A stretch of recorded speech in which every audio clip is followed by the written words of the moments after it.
في دفع من فتح الله، المفترض حساب ركله حره مباشره، الخطا داخل منطقه الجزاء، المفروض في ركله جزاء لكن الحكم ما شافش الحكم.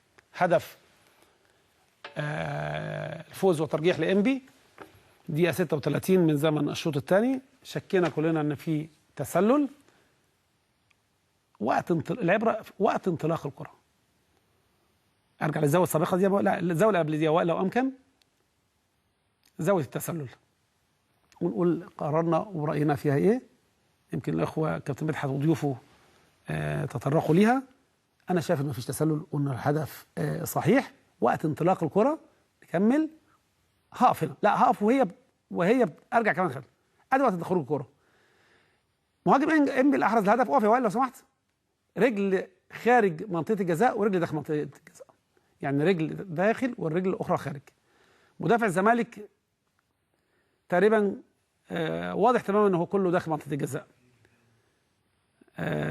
شوفوا الحكم المساعد واقف وتركيزه والتمركز الجيد.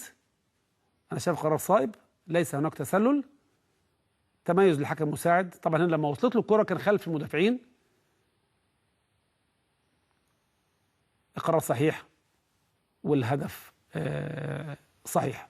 شيكابالا خده داخل منطقه الجزاء، كان بيطالب بركله الجزاء. الحكم في مكان نموذجي. هقف هنا، حصل فيه مسك. ارجع اوائل في المكان ده. في يعني شفنا التيشيرت اتمسك بتاع شيكابالا. مهاجم بعد ما مسك ساب. شيكابالا ما ساعدش الحكم. شيكابالا بخبرته حس ان هو المخالفه خارج منطقه الجزاء. كمل، خد خطوه 2 3 4. نكمل كمان يا وائل. 4. نكمل كمان.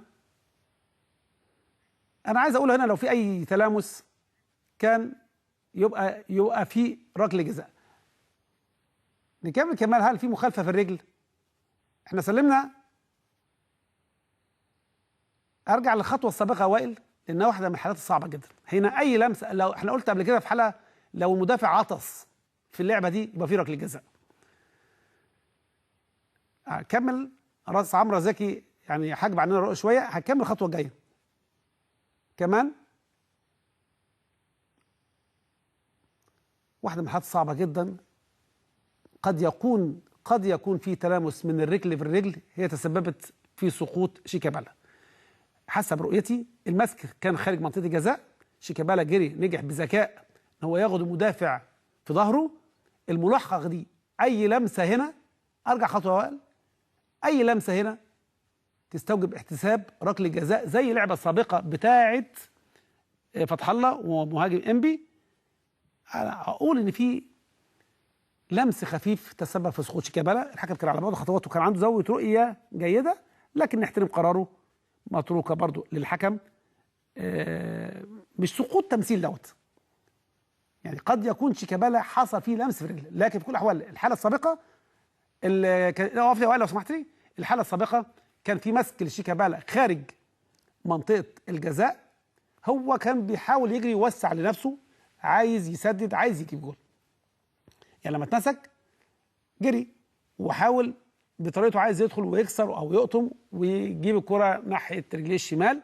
المدافع وهو بيلاحقه بشيء بنقول بالاهمال ما قصدش، ربما تكون اتقدمت في صوره برضو خلينا يكون عتاب شويه للاخراج علينا. كنا نامل في مباراه في نهائي كاس مصر يكون في اخراج افضل من كده. هنا شيكابالا سبب بالحكم على بعد خطوات وجري للحكم المساعد اللي كان على بعد مثلا يمكن 20 25 يارده وما راحش للحكم. هنا بيطالب بركله جزاء. في كل الاحوال انا شايف ان في لمس كان ممكن يستوجب حساب ركله حره مباشره. هنا في فاول برضو احتسب للزمالك شبيه بفاولات الحكم حسن، وبرضو مصر الحكم ان هو يوقف كره، والمهاجم من حقه. انا عايز اقف قدام اللعبه دي شويه. انا من حقي نلعب الكره بسرعه، وانت مش من حقك ان انت تعطل اللعبه. يعني انا الحكم اللعيب من حقه يلعب كره بسرعه. يعني انا بقول دي من افات التحكيم المصري او التحكيم العربي بصفه عامه. حكامنا بيعطلوا الكره، لكن للاسف جت من سويسرا الاصرار على تعطيل اللعب واحتساب الفرد. هنا خلاف كده ومناوشه بين عمرو زكي وواحد المدافعين، وشفنا ادي العض وبعد الضرب. حاجه خفيفه كده. انا خدوا عضه صغيره، وعمرو يعني صدر له دراعه شويه.